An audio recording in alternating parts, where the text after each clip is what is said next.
Hey guys, welcome to another episode of Amber Unfiltered. Today I'm going to give you my review of the latest episode of Love and Hip Hop Miami, Season 6, Episode 5. But before I do that, don't forget to like, comment, and subscribe. Also, if you want to cash at me at AmberUnfilteredShow, that'd be greatly appreciated. So I really enjoyed watching this episode. It was hilarious. I was gagging, all of the things. So let's get into it. So the episode opens with Brooke Valentine and she's in the studio with her husband Marcus. I said she has a really good voice. Marcus can actually rap too, and I wasn't aware that he could do that, but I was like, he has a really good gift, he has skill. I said they're both really talented. I kind of feel conflicted because more so about husbands and wives who choose to work together, because I feel like there's no boundaries, there's no lines, and I feel like some men tend to be dominating or controlling, not to say that he is, but I feel like there's quite a few couples within the franchise anyway, but specifically on this, the Miami one, that, they get into a relationship, they get into a marriage, and then they're trying to control their spouse from the business side. And I just think that that's not a good, look or a good move. I think you can add input or you can offer input, but then it comes a point where you're like overbearing and you feel like you're managing your wife, and it's like, then what happens to the infrastructure of the marriage or the relationship? So I kind of feel like iffy about that. Again, my husband helps me my husband helps me with my YouTube, but a lot of it I pretty much do by myself. I run stuff by him, but again, like I said, probably about a good 95 to like 97% I pretty much do by myself. Because this is my dream and this is my baby. So, he helps again with the technical stuff and sometimes just like little keynotes, like making thumbnails and stuff like that. He also does make all my thumbnails. So shout out to him, but he doesn't cross the line. He's not overbearing. I'm like, hey, can you help me with this? He helps me with this and he offers solutions. Sometimes I take them, sometimes I don't, but 9 times out of 10, he's right, but it's not infringing on what I'm trying to do here. So that's all I kind of wanted to say about that. So then, so then Amada comes to meet them in the studio, and I said, I'm dying because Brooke said that they're just like Bobby and Whitney. She's like, we're officially a music power couple. And I was like, but no one's heard your music outside the show. Stop it, friend. Again, I actually want to see her stuff take off. I feel like I get really frustrated because they show the hip hop or the musicality part of it or the creativity part of it, or like the career part, but then we never hear of anything outside the show. It shows them in the studio, it shows them making tracks, laying down tracks, but then we never hear it. And I was like, I kind of feel like she deserves to go. Like, I know she had her moment when she was younger, like in the early 2000s, but I'm like, I'd love to see her take, a bigger stage. I'd love to see her go on tour, like have an album release party. Like, I think Brooke has a lot of talent, and I think she can really go far. So then, what was I going to say? I said, while Bobby and Whitney were both insanely talented, I said their personal lives overshadowed their art. And I said, I would have made a different comparison, sis, because we all know that there was like infidelity, domestic violence, drug use, and things like that. And I'm not trying to speak ill of the dead. Rest in peace, Whitney Houston. But I'm just saying my 2 cents based on what we've seen of their relationship publicly. And I can't imagine how difficult that is, dealing with that behind closed doors and then having everybody in your business, like the media, the fans, and everybody like that. So then Amada is like, how are you guys going to balance your music careers with a new baby? And Marcus is like, I'm excited to be a dad again, but I'm really scared because of how Brooke's experience giving birth to their daughter Shy went. Brooke passed out while giving birth and she lost a lot of blood. So low-key, she kind of could have died. And I'm just so happy that my good sis is okay. And Marcus is like, she's had a history of medical complications. And he's like, I believe we can manage both.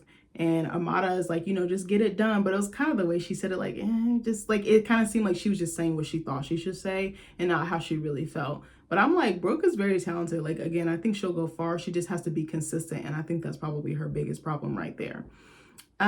So then I said the only thing I could focus on when Amada was talking was how bad her wig was. I was like, it was giving Party City Diana Ross. I said, who did her wig this episode? I said, absolutely not. So then I said, bitch, it reminded me, why am I like this? I said, it reminded me of Cousin It. And I said, all you could see was this woman's edges. Again, Amada is a stunning girl. Like, she is not a bad looker. Like, I was just like, I need the wigs and the makeup to be coming correct. And usually she's pretty good about that. So Brooke mentions in her confessional that Marcus pushes her and sometimes she just needs a moment to breathe. She kind of wishes he would like maybe not lay off her, but kind of calm down a little bit and let her get there when, you know, on her own terms, basically. I said, what I see from a lot of the cast, again, like I said earlier, is that their partners are heavily involved in their careers, which I think for me is a huge no-no. But what works for some may not work for others. Each couple is different. So I can't speak to them. I'm just saying based off what I've seen. But I know that they formulate and edit the show a certain way as well. So maybe the husbands or whoever appear controlling, but maybe they're really not as much as portrayed on TV. So then Brooke is like, you know, I need some advice. And I was like, I know she's finna go messy real quick. So she's like, you know, I gave Marcus Shay's number so he can help with the relationship. I was like, this is such a bad fucking idea. Like, I'm sorry. I said, I know Brooke and Marcus have had their ups and downs and have been able to work through it. I said, but no offense, Brooke and Marcus. I'm not taking relationship advice from someone whose situation has been riddled with infidelity. I said, I think that's something that we tend to over glorify in the Black community. I said, we will make people relationship goals, put them on pedestals, but then so much toxic shit has happened in their relationships.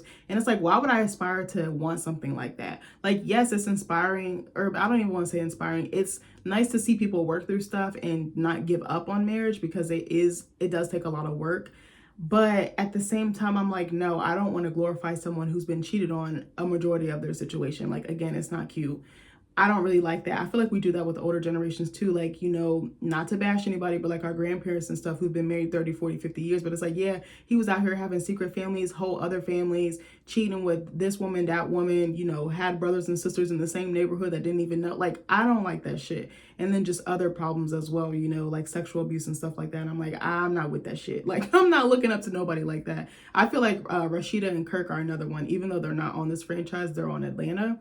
I feel like they're glorified. Like, we've been married 20 years, 20 years, 20 years. I'm like, you're so set on that number. But what has happened within that marriage? This man has cheated on you, had outside babies on you. He doesn't take care of his kids. He's still trying to sleep with the girl that he cheated on you with to begin with. Like, I know I'm not glorifying that. And I'm like, Kirk does not like Rashida. He doesn't love that lady. He's with her for convenience, for what she can do for him, not because he wants to be there. Because if he was, he wouldn't be treating her like that. He wouldn't be acting like she's a commodity. And I don't fucking like that shit. I'm sorry. That's something that really grinds my gears. And I thought about making a video about that. Not about them, but like how we glorify certain Black couples and like the length of time someone's been together. The length doesn't mean shit. Sometimes someone who you meet in a quick period of time can treat you better than anybody that you've been with for a long period of time. I definitely feel like my husband is like that. Like, as soon as we met, he was treating me super, super well. Like, I was like, if we get a divorce, which I don't think we will, like, we're locked in. We already took that off the table. But if for some reason, knock on wood, we don't work out, like, I was like, I'll probably never date anybody or be with anybody again. Because I was like, he set the bar so high for me. Like, I'm sorry, like, somebody would have to really come correct. But again, I don't have my eye on anybody else. But just in an example. So, Amada was like jumping at the gun. She like couldn't wait to tell them that Fabo might have gotten Zoe's sister pregnant. Then she tells Brooke about her beef with Flo.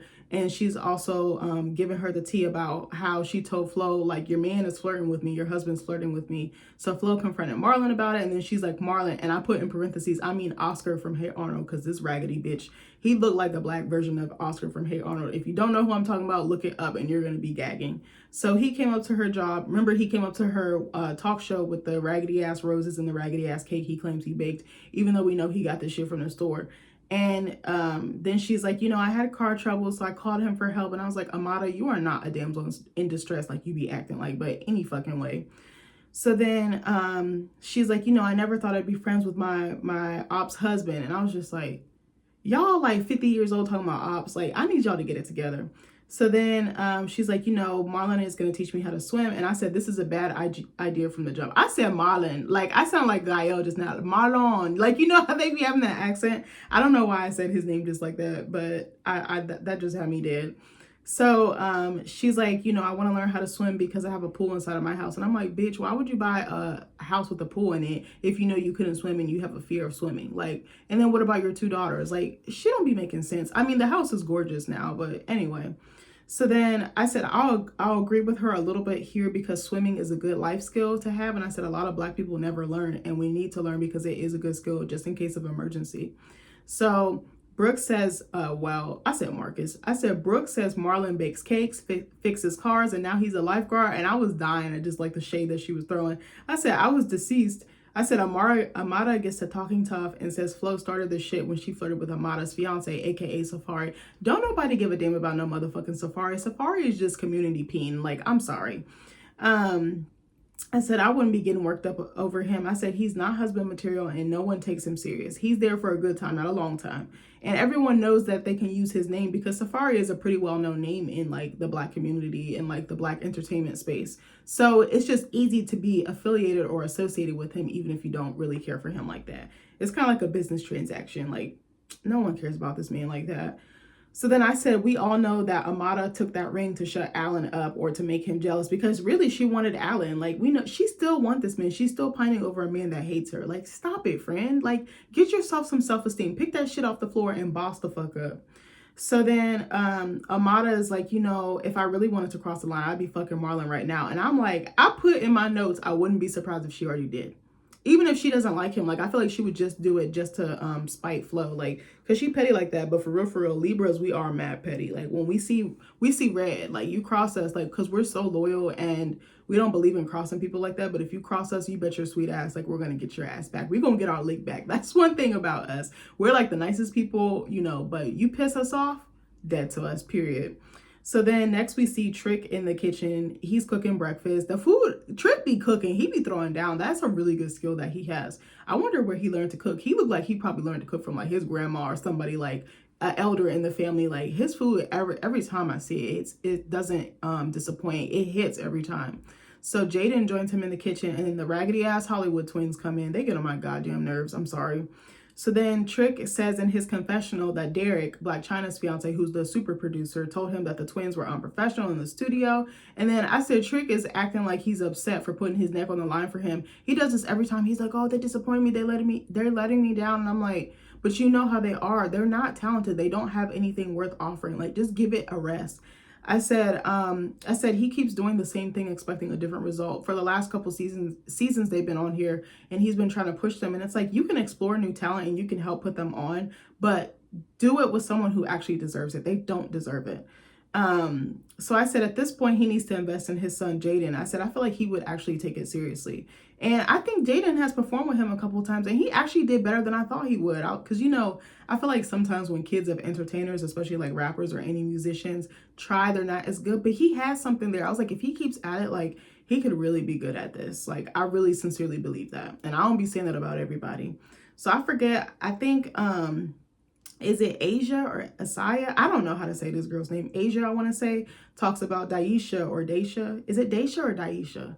I don't even know. I don't care about these girls like that. She's like, you know, you're being distracted. She basically gives a raggedy ass explanation saying that they were distracted and it affected like their creativity in the studio. So then Hot Topic knocks on Trick's door and Jaden goes to the door to let her in, and he cracked me up because he was like, you don't know the code to the door? I'm like, damn, so she must come over there a lot. And she's like, no, I don't. So then Hot Topic says in her confessional that just when she thought she was outside of the circle, she got an invite to Trina and Swerve's wedding celebration. I said, if I were her, I wouldn't even go. I said, Trina was bold enough to get married without telling me or anybody that she cares about or anybody that cares about her, and now you want to let me in? Like, no, I'm good. Keep your fucking raggedy ass party. So Hot Topic is like, I heard that Trick got an invite too, and she's like, are you going? He's like, yeah. And he's like, what? She's like, what are you gonna wear? He's like, I don't know, I'll see what my date is wearing. And Hot Topic had me screaming because she was like, don't nobody want you, Otis? And I was like, I'm fucking dead. I think back in the day, I've seen pictures of Trick from when he was younger, but I know he has like lupus and he has some other stuff that's like affected his immune system and like his appearance and stuff. So I don't want to speak too much on him because I used to have a certain opinion of him, but Trick cool in my book. I mean, he don't do it for me, but I know there's somebody for everybody. Again, not trying to shade him or nothing like that.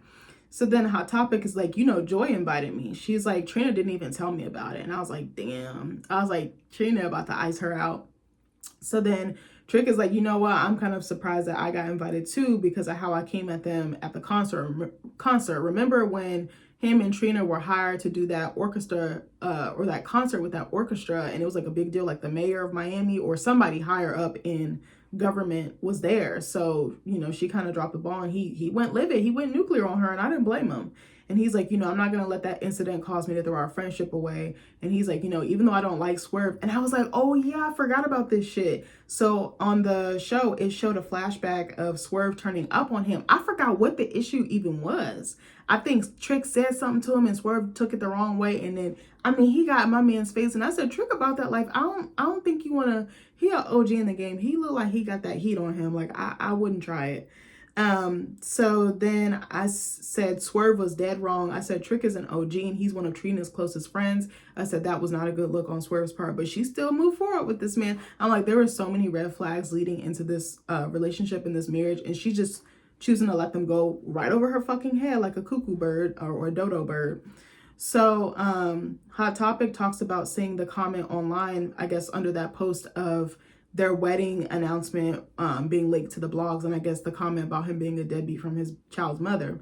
So she tells Trick that she met up with the girl and that he has a 2-year-old. And I said, this is a huge red flag to me. I said, this kind of reminds me of Christian Gold and Jennifer Williams. Because remember when they met, he had like 2 toddlers. I think he had like a 3-year-old and a 2-year-old, or it was like very close together. And I was like, that is not a good look. Because you just boom, or no. Was it like a 3-year-old and a 1-year-old? It was like something ridiculous like that. And I was like, to me, I'd be wondering, why didn't you work out with your child's mother? Because I feel like in that gray area, even if you break up after having kids like that, I feel like you're still trying to figure out how you can navigate as a family. A lot of people are usually trying to get back together and figure out what works for them. And they're trying to make it work for the sake of the kids and the sake of the structure of the family. So I was just like, that's a red flag to me, because I was like, how do we not know? I'm just apprehensive of men like that, because how do we not know he's still dipping and dabbing with the baby mama? Like, I told you guys in another video, I did not want to date somebody with a kid. I did that one time, never again. And I never even met the kid, the child's mother, nothing. They lived in a completely different state. But it made me uncomfortable, and then come to find out he wasn't even taking care of his responsibility. And if I had known, I would have been on his ass more, but he was lying to me and withholding information. I found this out after the fact, and I was like, good riddance. Like, I wiped my hands clean. So anyway, so Trick asked, like, so what? What's the big deal with him having a 2-year-old? He's like, shit happens. People have kids all the time. And Trick asks, if Swerve's child's mother is plotting on Trina's back to take care of his baby. And he was like, it don't go like that. And I was like, I kind of see it, but she married him, and, her finances are their finances. Like, now it's a us, it's a we. So she's taking that up, by default, by being with him legally. So then I said, again, I feel like everyone comes to Trina's defense. I said, but Trina is the one who made the decision to be with him. I said, it's in sickness and in health, right? And that encompasses everything: finances, mental well-being, spiritual well-being, physical well-being. Like, y'all locked in for life. So Daisha asked her sister, the twin girls, how she feels about her pulling up to Big D's party with Jaden. And her sister is like, bitch, I'm over it. She's like, it's not gonna look good. She's like, now is not the time to go public with, he's supposed to be like our play cousin / play family. Like, and I said, I agree 100%. I said, I forgot what the twins' name is, but the one that's not sleeping with Jaden, I want to say it was. She has a cute little hairstyle. I actually thought this wig or this style was really pretty on her. It was like, how like the 70s had like the flipped ends? Oh my God, I used to get those done in like 4th and 5th grade. You couldn't tell me shit, because I was flipping my hair. I used to have, I don't want to say I used to have straight hair, but my mom would take me to get my hair done a lot, like go to the salon. I fucking hated going to the salon. Like, now I don't go to the hair salon at all. I'll be looking crazy, but my mother-in-law does hair. So I'm like, free haircuts for life, baby. So then, what was I going to say? She basically tells her sister, like, this is not going to look good for our collective image as well as individually. Like, we're up and coming artists. We're trying to get our name out there, and you're just doing fuck shit. And I was like, I totally agree with her. So Hot Topic is steady going on about Bobby bringing this information to her and him dropping the ball on finding out what's tea. And I said, she's going a little too hard for this situation. I said, I'd take a step back and let Trina find out for herself. I said, because it's only a matter of time before Swerve's true colors come out. I said, like, I really think he's hiding his character. And I think he's like a chameleon. He's changing colors. He's changing form. But it's going to come out. Like, I can't stress that enough. Because people like that, they can't hide it for so long. So then, hold on one second. So then Trick tells her not to come to the wedding celebration with the messy shit, because he's like, when shit hits the fans, it's going to smear it everywhere. And I was like, I agree with that. Again, Trick, he has a lot of wisdom. I'll give him that. So then we see Zoe and raggedy ass Bianca. her sister in the car, and they're on the way to have a girls' day with some of Zoe's mutual friends. And I was like, I wouldn't be inviting my sister to shit. Like, you're on ice, bitch. So Bianca asked her, like, how do you feel about the proposal? God, I couldn't say that word. Like, I don't know why I was fucking stuttering so hard. She asked her about the proposal, and Zoe says she wanted to be engaged since the 3rd month of their relationship. And I'm like, that's really fast. I don't know how long they've been together, but I was like, I feel like a man knows when he wants to get married and he has every intention of doing so. I'm like, 3 months is not enough time to know somebody. I'm not a relationship coach or a dating expert or anything like that. I think sometimes you can have inklings like, okay, I kind of know, but I was like 3 months in, I was like, and what made you feel like that? Because I'm like, now you're just saying the other episode that you want to move out, you're about to separate, you don't want to work with him, you don't want to be with him. So I'm like, what? I'm confused. But anyway, Zoe admits that they need a lot of help and that they have a lot of work to do in their relationship. I really don't think that they should be getting married. They're in no space to do so. Again, all your problems aren't going to be worked out by the time you get married. But if you have a decent foundation and you continue to commit to working on them, you'll be fine. So Zoe says as she's grown in her career and life in general, she's opened herself up to a new circle of friends who support and celebrate her. And why do I feel like they're opportunists? I don't fucking know. I'm like, all these new people coming in her life, I'm like, are they really rocking with you, or are they rocking with you because you're going like this? Like, I don't fucking know. So they treat her to a spa day, which I thought was incredibly sweet. They actually surprised her by bringing her to a bridal shop, which I was like, okay, it's giving cute, it's giving elegant, it's giving bourgeois. So Zoe says she knows she comes off tough, but she's a softie inside. And I said, I can totally relate to that. Probably have a heart to go, but don't really want to show it all the time. So Estelita says she's been busy prepping for the release of her lash extension line, but she wanted to pop up and support Zoe, but also spoil her. And I wrote in my notes that Estelita strikes me as an opportunist. I said, I get it how I said, get it how you get it. Just don't hurt or use anybody in the process. I understand sometimes you do need to go to certain people for information or opportunities, but I think there's a time and a place for that. And the way that you do it is telling, is everything that really determines your character or shows your character. So, I said her confessional look was actually cute. It was like a beaded top. It was like a strapless beaded top or dress. And it was pink. It was gorgeous. I said it actually fit her body for once because she'd be wearing really skimpy and tight clothes and it's not flattering. She also is very top heavy. I think if she would go down like a size or a little bit and make them a little bit smaller and round them out to her shape or her proportions, she'd actually be fine. Because she looks like she's about to fucking tip over. So they do a champagne toast and they cheer Zoe on. Estelita asks, Zoe's sister while Zoe's trying on dresses, is she ready for the wedding? And she says, yes. She's like, who knows? I might be walking down the aisle with Fabian. I said, she's still stuck on this man. I said, I bet you $20 she's still interacting with him. And I'm probably right, because she don't care. She's so invested in this man, and it's clear he don't like her ass. So Estelita says she heard about what happened with Bianca and she was disappointed in her. She's like, I realized Bianca wanted attention and it's not healthy for her or Zoe. And I said, I agree 100%. I said, not Estelita making goddamn sense. I said, who knew I was ever going to agree with her ass? So then Zoe comes out in her first dress. I actually really liked it. It was like a strapless number. It reminded me, y'all remember Brandy and Cinderella with that blue dress on? It looked like that, but of course white, and it was like more bedazzled or beaded. But I actually thought she looked pretty in it, and all her friends were like, no, we don't like this one. You need to keep looking. Like they had like a little sign, that said keep looking. And I was like, I actually thought she looked really cute in it, but maybe that's just me. So one of her friends is like, we need her to be in high glam. We need her high fashion, shiny. We need diamonds. We need pearls. We need all of it. And I was thinking to myself, is that what Zoe wants? I was like, has anybody actually asked her what she envisions herself looking like on her special day? Like, what does she like? What fits her? What she feels good in? Because I was like, I understand, you get the person to try different things, but if you know the person and you know their style or their taste, like when I went to go wedding dress shopping, oh my God, I was like a fucking mess. I actually had like a fucking meltdown in the dressing room. It was a whole thing. Like I called my mom from the dressing room because I couldn't even come out. And that dressing room was like this small because I was just having anxiety. I just had like a legit panic attack, like meltdown. And my mom, like, we were both in there crying. We're just like working it out. And she like calmed me down. And then finally, I got my dress. Actually, I was starting to get frustrated because I had tried on so many dresses and none of them were fitting. What was crazy was I had started trying some on just to get a good gauge of what I might like,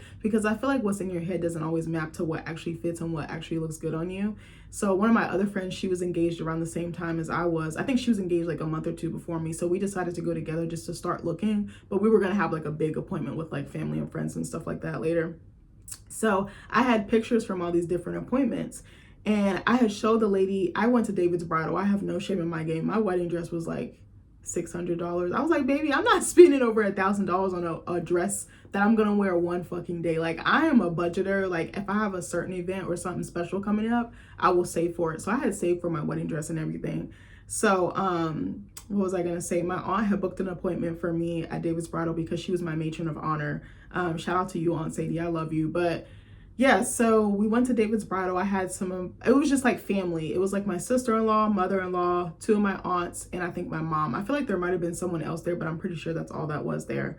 So I had showed the lady all these like beaded dresses and like very ornate dresses, and I think that was actually wrong because I actually really like the classic look, just simple. I didn't want a whole bunch of fuss and fuss, and I was like, I can really, you know, jazz it up with my accessories, like my shoes, my jewelry, you know, my veil or what have you. But I'm very simple. Like, I like the little details. Like, I want the outfit to be simple, but I want the jewelry to really pop. I want the makeup to pop, the hair and all this stuff. Oh my God.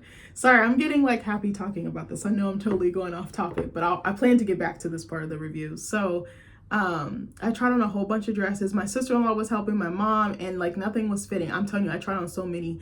And the way that it is in there, there's all these other brides, all these other family members in there. It was like a beehive. It was just buzzing, and I was just getting overwhelmed because it was too much.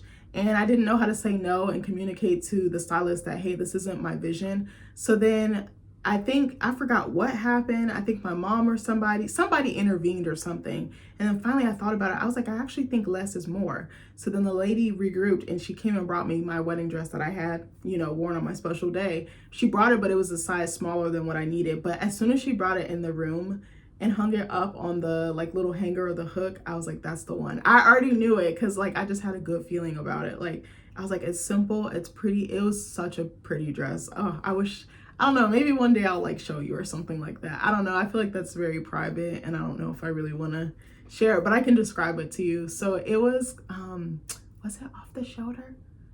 Yeah, I think it was off the shoulder. It was just like a cream colored, like a very silky fabric. I want to say it was like crepe fabric. Is crepe a real word when it comes to dresses? I don't know how to describe it, but it was like off the shoulder cream. It had like draping. It was so pretty, and then it had buttons going down the back, and it had this gorgeous long train.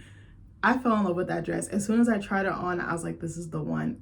Oh my God. And also I meant to say another reason why I got really anxious was because when brides would find their dresses, they have you ring this bell. So it was like all this noise, all this energy, and I was just like, I'm overwhelmed because I was already nervous and I was already not feeling my best. Oh, also that morning, I was supposed to get my makeup done by the girl who did my makeup for our engagement pictures, and she canceled on me. So then that like set me back. I was like almost late to the appointment. I like went to my mom's house and she did my makeup for me really fast because my mom was really good with makeup. I should have just probably asked her to begin with, but I wanted to look really pretty, you know, extra pretty. And so I got really overwhelmed because I wasn't finding anything. And then my aunt was like, well, we can come back. And I'm like, bitch, I don't want to come back. I've been waiting for 6 months to find my dress, because we had been trying to make appointments and stuff, but people's schedules were not available. My mom was super busy. She was like running for office. Everybody had work commitments with their kids. Like, it was very hard getting everybody on the same page. But finally we did. And oh my God, I love that dress. As soon as I put it on, I started crying. Like, I was standing there and it just, a wave of emotions hit me because I was thinking about everything that me and Nick had went through to get to this point. And I was like, it was so worth it. Like, I can't believe I get to marry this man. Like, oh my God. And I just felt so happy because he literally would tell me all the time, like, I'm going to marry you. I'm going to make you my wife. And I was like, oh, whatever. Like, that's just something sweet to say. But like, he was very intentional, and just thinking about our journey and like how hard I pushed him away in the beginning and how he was just very patient with me and loving and understanding. I was like, wow, we really went through the trenches, but like we made it. Like, and I was like, I got a great family in return. Like, my in-laws are fucking amazing. So I don't know, but when I put it on, I felt like a fucking movie star. It gave me like old Hollywood. I don't know how to describe it. It just made me feel so beautiful, so confident. I loved my body, and it like my curves was curving, the booty was bootying. I was like, oh my God. And I remember they took a picture of me like looking back, and I felt like I was on the red carpet or something. I don't know how to explain it. So then they let me ring the bell to say that I got my dress, and then I had like a sign like that said I do. Oh my God, it was amazing. And then they were like, do you want to find accessories? So I did. I was like, yeah. So they added a couple of veils. My sister-in-law, shout out to her, she was like, oh, you can use my veil, but honestly I wanted something of my own, because I know there's like the something old, something new, something borrowed, something blue, or something like that. And I was like, oh, that's very sweet, but the selfish part of me just wanted my own thing. So they found one for me, and it was on discount, and it was like an ivory color. That's what I'm trying to say. They found one that actually mapped like to my dress, and it was on sale. It was on discount. We love a good discount on this channel. I definitely get that from my fucking mom. I used to roast her because she had like a bag of coupons on the back of her like chair in the car, like her driver's seat. But now I'm like, baby, where's the sale? You know, I'll start price comparing, looking for discounts, looking for all type of shit. And so then she's like, do you want shoes? And then they found me shoes. Those were like it was like all within my budget. Like all in all, I think I spent $600, $650 for everything. I was like, oh my God, like, I was like, this is such a fucking steal. I was like, yeah, I'm buying this shit today. And then she gave me like $50 off, because I think if you sign up for David's Bridal, what's it called? It's like the Diamond Loyalty Program. You get like little discounts and stuff. And I was just amazed. And they made my dress so fast. They tailored it so fast. Really great customer service. Like, and no one's paying me to say this, but it just reminded me of that. So anyway, I'm sorry. I just got totally off topic, but give me 1 second. I just want to drink a little bit.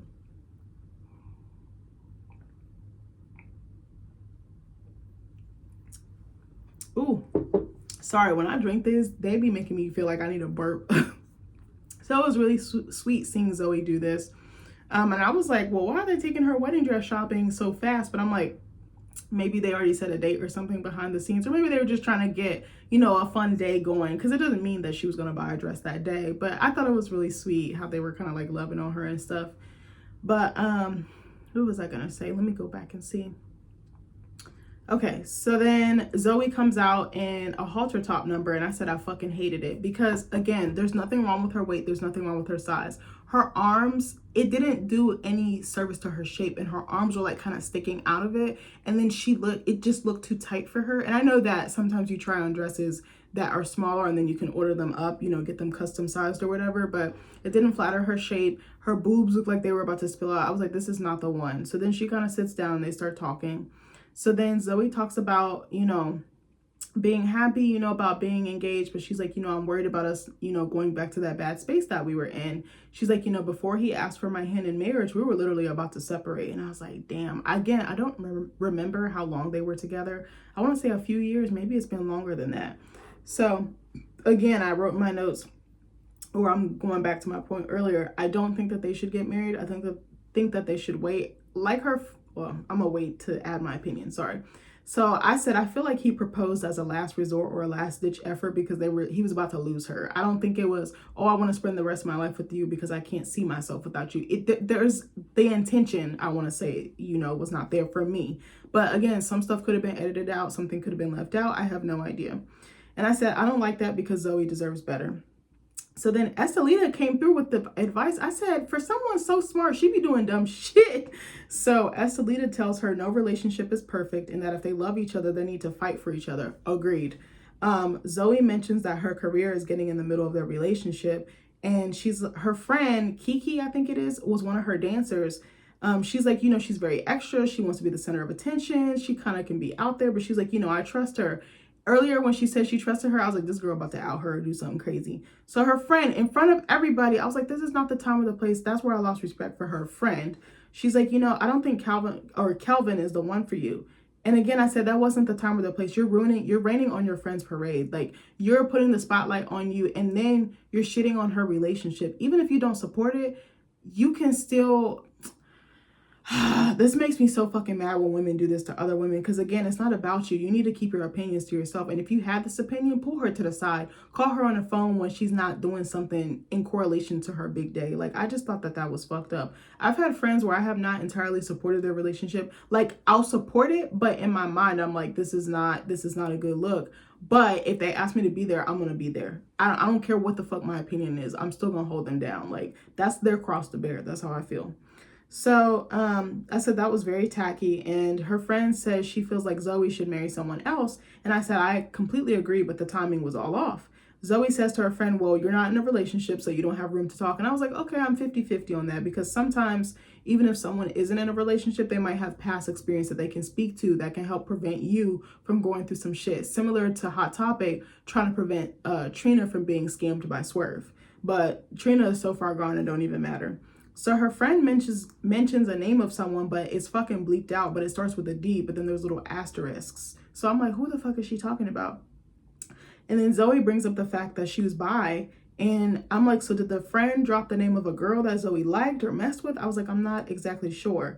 So she's basically insinuating that Zoe should be with this girl instead of her fiance. So everyone is looking at her friend Kiki like, girl, why would you ruin her special day? Like this ain't the time. This ain't this or that. Like, just don't do it. I said it felt like she was trying to make it about her, but there was some truth to what she said.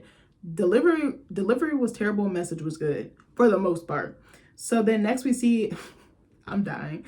Next we see Amada and Marlon at the pool. I mean Oscar. And I said, I'm trying to figure out why Amada had a wig and a full face of makeup on at the pool. I said, bitch, you can't look that bad without no makeup. I was like, if anybody look bad without makeup, it's probably me, bitch. But I said, both of their wigs gonna be floating in the water like a goddamn lily pad, bitch. So then Marlon tells her he wasn't expecting her to wear a jumpsuit. She comes in wearing this skimpy ass, tight ass, it looked like a scuba diving suit, or what's those things called? Like a surfing suit or whatever. Yeah, like the little one that looked like it has like biker shorts attached to it. Her boobs is all pushed up and out. I was like, why didn't she wear a bikini? I was like, they're like the same. Well, I guess a bikini is less, it's less fabric or cloth, isn't it? But I was just like, she knew what she was doing by wearing that. So Marlon is like, I wasn't expecting you to wear a jumpsuit. He's like, you look like a sexy shark hunter. And I was like, bitch. I was like, it's giving Crocodile Hunter, rest in peace. Is it Steve Irwin? I want to say rest in peace. But that used to be my shit. I said, this ninja crazy, but crikey, I love that show when I was a kid. So I said Amada swimming was kind of funny because she looked like a little kid in the water with that wig just floating behind her. I was dead. I was like, it's giving fake Little Mermaid. So I said there's definitely some sexual tension between them two, but I don't know if they've acted on it. Wouldn't be surprised if they had. So I said she better go to the YMCA and learn how to swim instead of flirting with married men, because she like married men. So I said she doesn't know how to ride so Amada says, she never learned how to ride a bike. There's plenty of other stuff that she didn't get to do because she didn't have a normal childhood, because she was in the entertainment industry making money for her family. Like, she was a breadwinner. And I was like, damn, that's kind of rough. So I was like, in some ways her childhood was deprived or robbed of her. Not that anybody meant anything by it, because it was her dream, but it's like she had to sacrifice something in order to get that, achieve that goal. So Amada says she's not attracted to Marlon, but he reminds her of some of the qualities she looks for in a man. I'm like, so you could become attracted to him because he has the qualities that you're looking for. Even if you're not physically attracted to him, some of his actions and his behavior might make him attractive to you. So I was like, sis, I don't like this. So she's like, especially him being a devoted father, which I didn't have growing up. And I was like, now you're repeating the cycle with your fucking daughters because of the person you chose to have them with. Anyway. So Marlon also mentions that this, them swimming and hanging out at the pool brings back memories for him. And he's like, I haven't been in the pool with my kids for a long time. I don't know. We don't really see their kids on the show, but I guess they're trying to keep them out of it, even though I know that they film at Flo and Marlon's house. So he's like, this made me miss Flo. He's like, I remember what we used to have. And she's like, I couldn't keep my own family together, but you have the power to still fight for it. Like, you kind of still have yours somewhat intact. So keep fighting, and maybe, Flo will change her mind. And I was like, I'm confused, because she hates Flo and she's dealing with Marlon sneaking around with him behind her back, but then she gives him advice to get back with Flo. So I'm like confused as to what her intentions are and what she wants. I'm like, we all know she's using this man. Wouldn't be surprised if she really did start dating him or falling for him, because Amada, she picks trash ass men and then wonders why she gets dogged the way that she gets dogged. So next we see Trina and Swerve's wedding celebration. Trina says it's a way for her, it's like a dinner, and it's a way for her to say sorry to her family and friends. I said, now don't eat me up in the comments for this. The dress that she wore to the celebration, it did not flatter her shape at all. I hate the way that she dresses. The outfits are cute. It does not fit her shape. That's the problem. Trina is not bad looking, but I think she's definitely gained some weight. There's nothing wrong with that. I've definitely gained weight. I've been honest with you guys about this. I used to be a fucking twig. No curves, no nothing. Like just a flat box like at the UPS shipping center. Like now I done filled out, but I also got love handles. I got cellulite. I got a little belly. Like I'm not ashamed to admit that. But I said, bitch, she looks like a bloated pumpkin. I said this dress does not flatter her at all. First of all, it was short. Then the back was out. She had turned around, I think, when she was interacting with Trick or somebody else, and all you could see was cellulite. And I was like, that doesn't look cute. And I don't want to talk about someone's cellulite, and I don't want to body shame her, but I'm like, it was looking like a lumpy bowl of oatmeal, as my dad would say. I was like, baby, no, this look was not it. Somebody needs to tell her she needs to get a better stylist. It's probably her picking this shit and say, oh, I'm gonna squeeze into that. Girl, don't do it. Don't wear comfortable clothing, but clothing that fits. You're not gonna want to keep squeezing into stuff, and I can't say shit. So I said there's absolutely nothing wrong with having cellulite, because there isn't, but I was like, that dress just doesn't do it. I said, then she looked pregnant too. Like she has a really big gut, like, or stomach. And again, I have a little stomach too. Like I'm not ashamed to admit it. And I'd be like, damn, I need to work on this, but I hate working out. That's a different story for a different day. So then Trick and Trina embrace, and it's so awkward because remember, he went off on her the last time they saw each other. And Trick is like, I see you guys tied the knot in secret. What killed me is she was quick to get defensive and be like, no, it was private. It's private. It's called private for a reason. And it's like, but you're downplaying it. Your friends and family are hurt because you didn't let them know that you made such a huge life change. They would have loved to celebrate you. They would have loved to support you. You didn't even give them the chance to do that because you ran off like a teenager, not thinking straight. So she was like, people get all in our business. She's like, I'm sorry. Let me read this. Hold on. Oh, okay. I'm sorry. I misread this. So I said she was mentioning people getting all in their business and how she wanted to avoid that. But I feel like, again, Trina is very secretive. She's secretive when it benefits her, but then she wants to be in everyone else's business. It's not, you can't have your cake and eat it too, sis. So I said, again, if she had been honest, there wouldn't have been any of this drama. You wouldn't have had to hold a dinner to tell your friends and family what they found out from the internet. Like, how fucked up is that? Like, I can't stand her ass. So Trick is like, I'm here to support you. And he's like, I wish you the best in your marriage. And I thought that was so sweet of him to say, considering that they weren't on the best of terms. And so Trina is like walking away. And this was a very awkward scene, like just the way it was filmed. And just I think she's a little fake. I hate to say this, but do you ever notice when she goes, ha ha, like she does that little laugh, like, ha ha ha, like, and she's smiling, but her spirit seems, it's not matching. Like it's not jubilant. It's not joyful. Like, I don't know how to explain it. Like she doesn't seem genuine. That's the thing I'm trying to say. So she's walking away. It's like she does stuff that's very performative. I don't know how to explain it. Like, oh, well, I didn't do that. And it's like, no, bitch, you need to own up to what you did. So she's like, you was doing a lot that day. I think she was, and she's like, this threw stuff the wrong way. It threw a wrench and everything. And I think she was talking about how Trick lashed out at her at the concert and then that made her pull away from him. But I'm like, still, he wouldn't have acted like that if he showed up on time and were professional, showed up to rehearsal, performed properly, and wasn't making out with your husband about to hump his leg like a fucking dog in heat. Like, I'm sorry, I'm on Trick's side with this one, and I'm usually not on his side. But after a while, I see that Trina is the problem. So I said that this was such a cringe scene to watch because it made me very uncomfortable as a viewer. I said I couldn't imagine having her in my life in any capacity. She's such a terrible human being. So I said, Trina didn't say anything about the way she acted. Again, lacking accountability. So this makes me wonder if she's self-obsessed, narcissistic, or somewhere in that, even if she's not a full-on, like the world just revolves around Trina. And it's like, baby, that's not how it works. So I said she immediately blamed him. And again, he wouldn't have reacted that way if you had done what you were supposed to do. So Trick says in his confessional that he respects her privacy and he wishes her the best. And I was like, that was such a classy way of handling that. I think he knows he was wrong and it was probably difficult for him to say sorry, but he seems like he really does love her, even though they have a very interesting dynamic. So then, bro, I'm sorry. I keep laughing. It's because the certain scenes I'm just like, bitch. I remember when I was watching this, I was dying. I had to pause it and I kept laughing. Then I rewinded it and showed this part to my husband. He was dying. I'm sorry. I'm about to say something really, really fucked up and really mean. So I apologize in advance. So Swerve stands up to give a speech. And I said, I'm not going to hold you. He sounded slow as hell. Like he literally sounded remedial. There's nothing wrong with being slow or remedial. But I was like, baby, he sounded like hooked on phonics. I said he sounded like he smoked 16 blunts and was talking in slow motion like the world was moving like this. I said, bitch, no. I said, this is who she running behind. And she looking all up at him like, And I'm like, is this bitch stupid? So he gonna start the speech with, I'm not good with words, and that Trina was a lot of my sky, my eye, goodbye, hi, my. I know you fucking lying. I said, bitch, is you Dr. Seuss?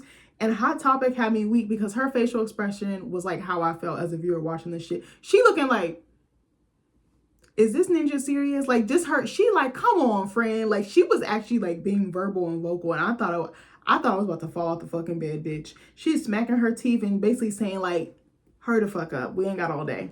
So Trina is like, I know you guys found out on the internet, and I did too. And I'm like, no, you didn't, bitch, because you're the one that got snuck and ran off and got married. Like, stop the cap. Like, I just am so sick of her not taking accountability. She irks my fucking nerve. And she starts laughing, doing that, like that little fucking fake ass laugh that she's doing. I'm like, you sound like a fucking like penguin or something. I don't even want to say a penguin. I'm trying to think of an animal that would laugh like that. Maybe like a hyena or something. I don't know. Her laugh blows me. So I said, I didn't think it was funny because she hurt people by excluding them from her life. You want all these people to big up you and lift you up, and they've put you on this pedestal, but then you don't want to include them. Like, you can't be doing people like that. So then, excuse me. So then she said people were being extra nosy, trying to dig up information about her fiance / new husband. And I'm like, I wonder why. This guy came out of nowhere, and he's basically cut you off from your whole support system and made you entirely dependent on him. Why else would they be worried? So she's like, you guys are the special ones because you'll be there for the anniversaries and kids. And I said, bitch, I hope to God they don't have any kids.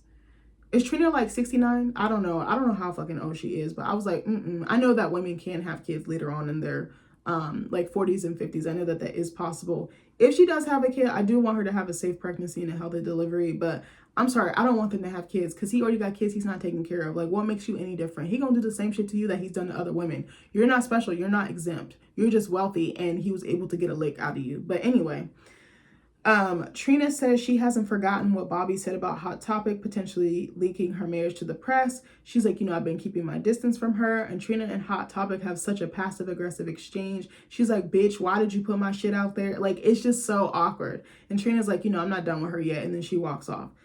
We got a little bit more to go. Sorry, I took really detailed fucking notes. So then Marlon goes to see Flo, and he's trying to win her back. He's like, Amada inspired me to try to fight for our marriage. So he brings her a rose with a framed picture of them when they were younger. He's like, back then everything was beautiful, sweet, and pure. He's like, or I put in my notes, I'm sorry, that I definitely feel like he has something to do with ruining it. He was like, we were both very happy that day. And she's like, yeah, until you fucked it up. And I was like, God damn, Flo not letting off this man's neck.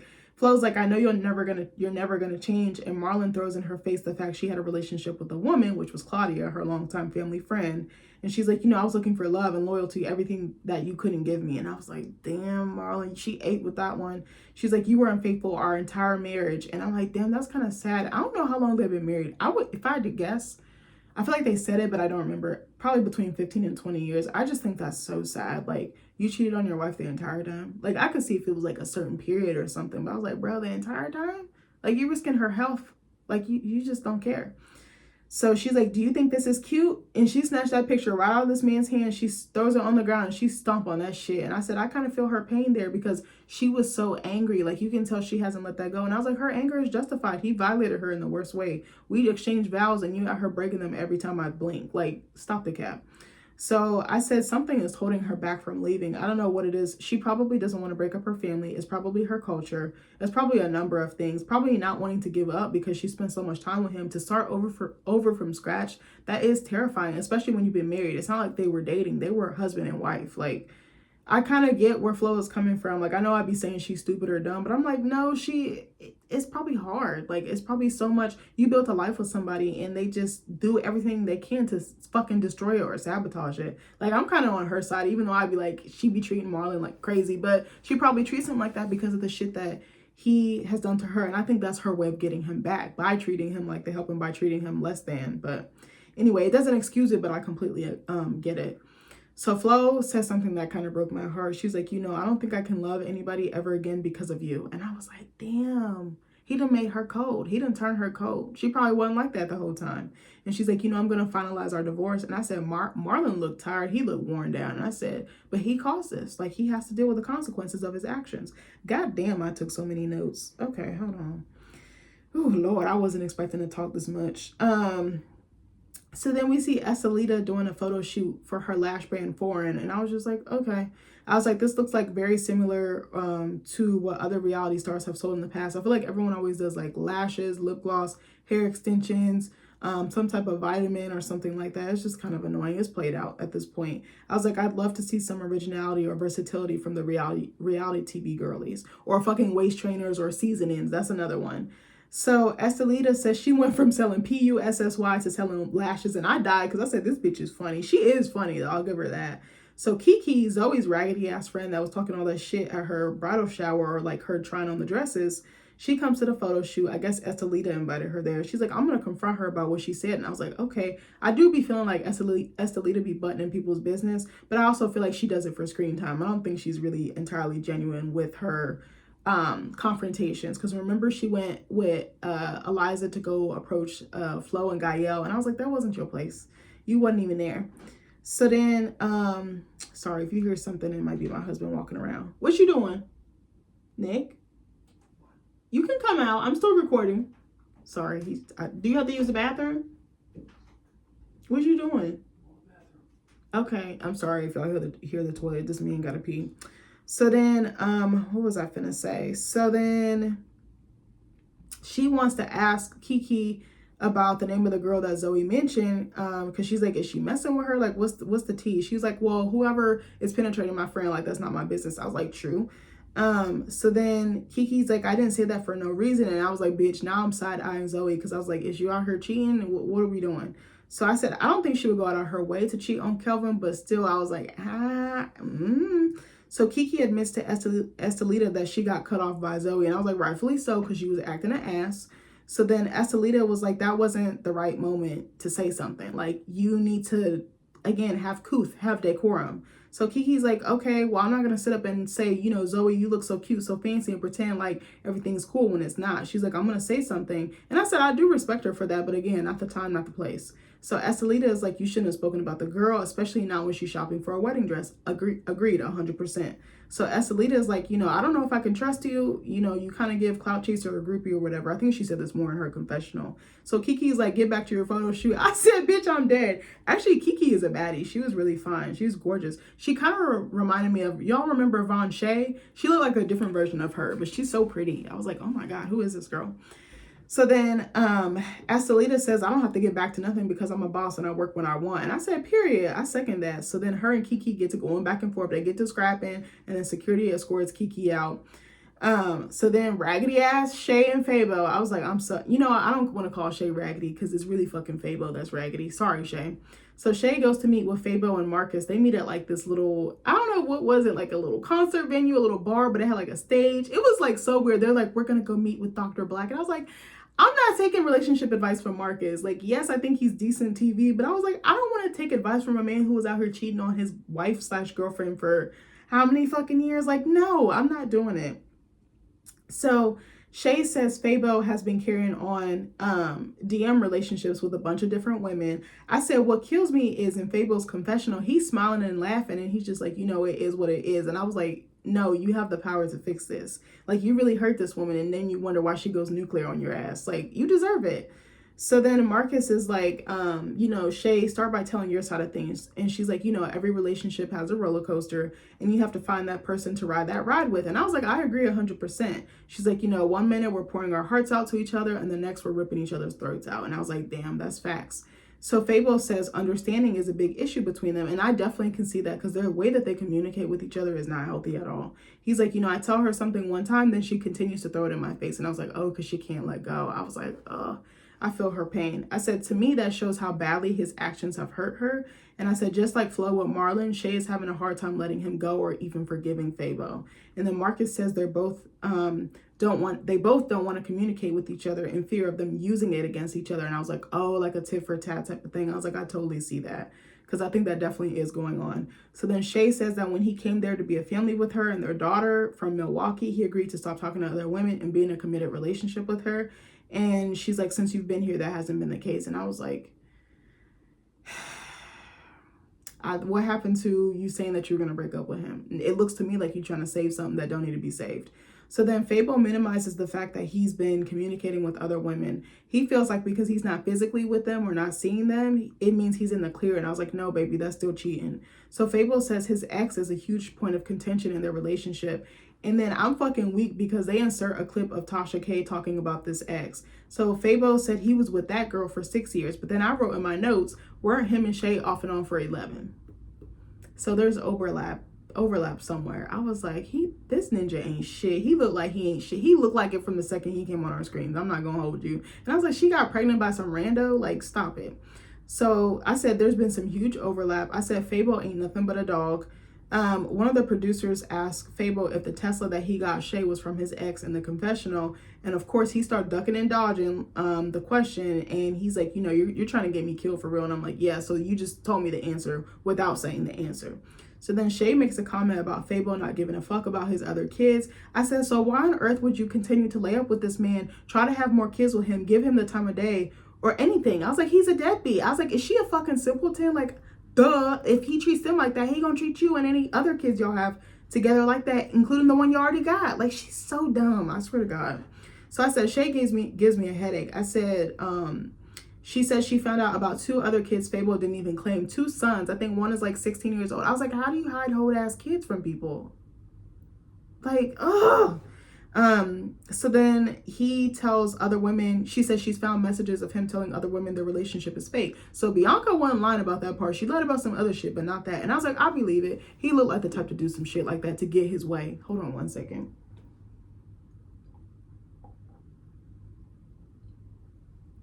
So then Fabo says he tries to leave Shay and go back to Milwaukee, but she wants him so she can look good for the show. Like, she want to keep making it work. And it's like, that's embarrassing. I said I could actually see it though, because I guess to her it'll look better if she has a man. But it's like, what good is it when that man doesn't treat you right? He literally dogs you out. He does not care about you.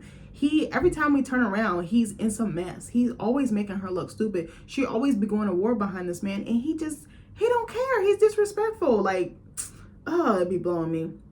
So he's like, I can't blame her because we're fine as hell. And I was like, I'm sorry, Fable, you're not cute. You look like a fucking squished bug. But anyway, Marcus corrects Shay, and he's like, every time I've given Fable the floor, you don't let him talk. And I said, I do agree with that. She just cuts him off, get to yelling, get to carrying on. I'm like, you're raising your blood pressure for someone who don't even bat an eye at you. Like, stop it, friend. So I said, he's absolutely disgusting, aka Fabo. Shay says it's over forever, but I was like, bro, I don't believe her. She start going off, flying off the handle per usual. I'm like, again, you raising your blood pressure for what? So apparently Fabo has 4 kids. Shay says she's the only one who takes care of their daughter out of the 2 of them, and that he doesn't do anything for their daughter. I said, I believe her. He looked like he's a fucking bum, period. So I said, finally the truth comes out. I said, Shay doing all this yapping and she still won't leave. So why are you on my screen huffing and puffing like the big bad wolf? Like, just stop it, friend. So finally we get to the last scene. I'm so sorry that this is long. I took some detailed ass notes. I feel like I went more in depth than I normally do, but we're almost there. So next we see everyone link up for Big D's party. It has like a 1920s flapper theme. It was really cute. Hot Topic came in. She looked like really adorable. I love the way that she dresses, her hair, her makeup, her outfits. Like, she be slayed to the gods. I'm gonna give her that. So Daisha and Jaden are flirting one of the Hollywood twins hard as hell, and it's only a matter of time before Trick finds out and goes nuclear on their asses. Excuse me. So then Hot Topic confronts Trina in front of everybody. They're all like sitting in a VIP section. It's Swerve, Trina, Joy, the twins, kind of a little bit of everybody. I said, why are we doing this right here, right now? Of course, it's a staged or whatever. Hot Topic, I was like, you need to let this shit go, because the only one who cares is you. If Trina don't care, why should you? Like, I know you're trying to be a good friend, but it seems like she's just holding on to this. Like, she don't have nothing else to say. I'm like, what else does she do? What does she do for work? What about her kids? What about her home life? I'm more curious. I want to know more about that. I want to find out more about who she is as a person. I'm like, yeah, we know you're friends with Trina or Word, but what's your stick? What do you do? So then I said I didn't like the fact that she did this in front of everybody, but I know it's reality TV. They got to get a moment. So I said, why couldn't they pull each other to the side? So Hot Topic confesses that she feels hurt and that Swerve has isolated Trina from everybody, including her. I actually wrote in my notes that I feel bad for her, because you can tell she actually was hurt. Just like Bobby said the same thing. I was like, you hurt your family and friends. Like, you need to acknowledge that. You can't go around hurting people and think that shit won't come back to you. And I firmly believe that Swerve is her karma. I've been saying this. I'm going to keep saying this. So Hot Topic says that Trina treats her like an op, and she's like, what did I do? And I felt so bad because you could tell she was broken by that. And I was like, that's probably fucked up. I don't know how long they've been friends, but they give me like they've been friends for like, if I had to guess, maybe like 5-10 years, maybe 15. Like she looks like she would have been around for a little minute. So then Trina says, you know what you did. And of course she goes on the defense like an attack dog. Woof. So Trina says Bobby told her that Hot Topic was the one who put their marriage license online. Joy's facial expression sent me, bitch, because she's like sitting next to Trina, and then Hot Topic is at the other end of the booth or whatever. And I said, she looking like she'd rather be anywhere else but there. She just looking like, her facial expression just made me weak. I was like, somebody needs to make that into a gift, because baby, that'd be me when confrontation happens. So then Hot Topic tells Swerve that she reached out to his, alleged child's mother, and Swerve tells Hot Topic she's better than that. And Hot Topic is like, hey, I heard that you stalked, Trina at a hot dog stand. So then it goes to Trina and her confessional, and I'm fucking weak because one of the producers asked Trina if this is true. The first thing she said, she didn't say no. She's like, well, Swerve doesn't eat hot dogs. But I'm like, that didn't say no or yes. You didn't confirm nor deny. So to me, that tells me it is possible. And even if he did, okay, so what? Like, if he wasn't a user or a scammer, I don't think I'd have a problem with that. Because if you see someone frequent a spot and you want to ask them out or something, as long as you're not crazy or like psychotic with it, I don't think that's entirely bad. But because this guy is bad news, I see why she's so concerned, because it's like you're plotting on her. She is a well-known entertainer. She's been in the business for a long time. Like, she's not that accessible, but for some reason you found a way to make her that way to you. So what was I gonna say? I said what's funny is when Hot Topic is spilling the tea about Swerve to Trina looks visibly uncomfortable. She started looking around, getting to shifting in her seat. Like, I was like, she knows something is off and she's deliberately ignoring her intuition. That's where women be getting caught up, and men too, but really women. So I said she's gonna get everything she deserves. Mark my words, her and Swerve ain't gonna last. He gonna clean her out, and it's gonna be in the worst way possible. I don't wish that on nobody. I'm not trying to manifest that, but because of how she's acting, she deserves every bit of it. I'm sorry. So Trina says she doesn't care about the baby mama from 2 years ago. She's like, I don't care if it was a bitch from yesterday. Like, he's with me now. He's my husband. He's my family. She started getting to hollering and carrying on. And Trina's like, my attorney will spit Gladys, which is his alleged child's mother, up. She's like, my attorney will chew her up and spit her out like the dog that she is. And I was like, you don't even know this woman. Why didn't you go see for yourself? I would want to know. I would want to know if my husband fathered a child and is not taking care of it, because I want to bust your ass for not being there for your child. That's just me. That's the type of time I'm on. I don't like that shit. I don't like women who want to keep a man all to herself, but then have him neglect or abandon his responsibilities. If he'll do that to his children, what do you think he'll do to you? You're not exempt, I'm telling you. So Trina's like, are you finished? Are you done? And then Hot Topic says to Swerve, like, I think you should take a DNA test. I think Hot Topic is the only one who can come at this like this. Like, she's the only one who has the balls to confront anybody about this. And I actually respect her for that. But again, I think she's coming too hard, because again, Trina don't care. And it's like, now she's in this alone. Now everybody's cut her off because they want to be in Trina's good graces because she's the superstar. But I don't know. I do feel bad for Hot Topic at the same time, though. So he points his finger in her face. Like, they're not close to each other, but he's doing all this shit. And I'm like, no man need to be doing that to no goddamn woman. So Trina says Hot Topic needs to stop reaching or keep reaching because the sky's the limit. I was like, that was so corny. So then Trina tells her to move along. And just how she dismissed her and just acting like she was less than, I didn't like that shit. That didn't sit right with me. I was like, this girl is actually vouching for you. She cares about you. She don't want nothing bad to happen to you. Again, I don't think the way she went about it was entirely the best, but I see her intention. She is being protective. She is being loyal. She is being fierce. She is being loving. It just looks different. So then I said, I feel bad for how Hot Topic was treated. I said, Trina is going to eat her words. I said, Swerve is going to take Trina through the ringer, and I'll be here waiting with my popcorn, bitch. If I had to rate this episode, I would like say maybe like a 7.5 or 8, maybe like an 8.5. It was pretty good.